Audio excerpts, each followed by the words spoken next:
تمام وزیر میدان میں تیر اندازی کی مشق کر رہے تھے۔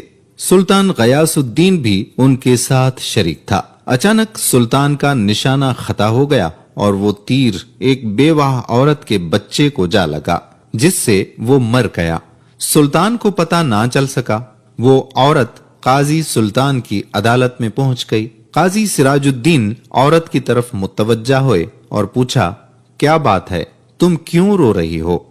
عورت نے روتے ہوئے سلطان کے خلاف شکایت لکھوا دی۔ سلطان کے تیر سے میرا بچہ ہلاک ہو گیا ہے۔ قاضی سراج الدین نے عورت کی بات پوری توجہ سے سنی اور پھر اسی وقت سلطان کے نام خط لکھا۔ خط میں لکھا کہ آپ کے خلاف شکایت آئی ہے، فوراً عدالت میں حاضر ہو جائیں اور اپنے خلاف آنے والی شکایت کا جواب دیں۔ پھر یہ حکم عدالت کے ایک پیادے کو دے کر ہدایت کی کہ یہ حکم نامہ فوراً سلطان کے پاس لے جاؤ۔ پیادے کو یہ حکم دے کر قاضی سراج الدین نے ایک کوڑا نکالا اور اپنی گدی کے نیچے چھپا دیا۔ پیادہ جب سلطان کے محل میں پہنچا تو اس نے دیکھا کہ سلطان کو درباریوں نے گھیر رکھا ہے اور قاضی کا حکم نامہ سلطان تک پہنچانا بڑا مشکل ہے۔ یہ دیکھ کر پیادے نے اونچی آواز میں آذان دینا شروع کر دی۔ بے وقت آذان سن کر سلطان نے حکم دیا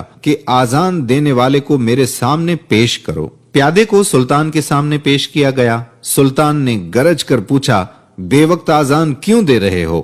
قاضی سراج الدین نے آپ کو عدالت میں طلب کیا ہے، آپ فوراً میرے ساتھ عدالت چلیں۔ پیادے نے قاضی صاحب کا حکم نامہ سلطان کو دیتے ہوئے یہ کہا۔ سلطان فوراً اٹھا، ایک چھوٹی سی تلوار اپنی آستین میں چھپا لی، پھر پیادے کے ساتھ عدالت پہنچا۔ قاضی صاحب نے بیٹھے بیٹھے مقتول کی ماں اور سلطان کے بیان باری باری سنے، پھر فیصلہ سنایا۔ غلطی سے ہو جانے والے قتل کی وجہ سے سلطان پر کفارہ اور اس کی برادری پر خون کی دیت آئے گی۔ ہاں، اگر مقتول کی ماں مال کی کچھ مقدار پر راضی ہو جائے تو اس مال کے بدلے سلطان کو چھوڑا جا سکتا ہے۔ سلطان نے لڑکے کی ماں کو بہت سے مال پر راضی کر لیا، پھر قاضی سے کہا کہ میں نے لڑکے کی ماں کو مال پر راضی کر لیا ہے۔ قاضی نے عورت سے پوچھا کہ کیا آپ راضی ہو گئیں؟ عورت نے کہا، جی ہاں، میں راضی ہو گئی ہوں۔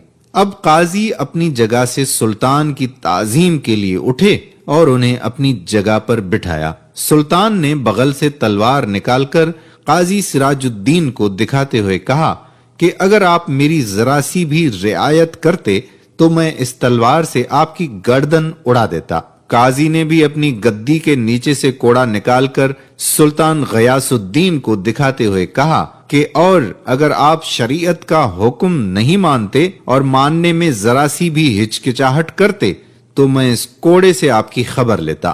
بے شک یہ ہم دونوں کا امتحان تھا۔ دوستو، ایسے بھی حکمران تھے اور ایسے عادل منصفین بھی تھے۔ اللہ تعالی ہم کو ایسے عادل جج اور ایسے ہی نیک حکمران عطا فرمائے، آمین۔ اگر ویڈیو پسند آئی ہو تو ویڈیو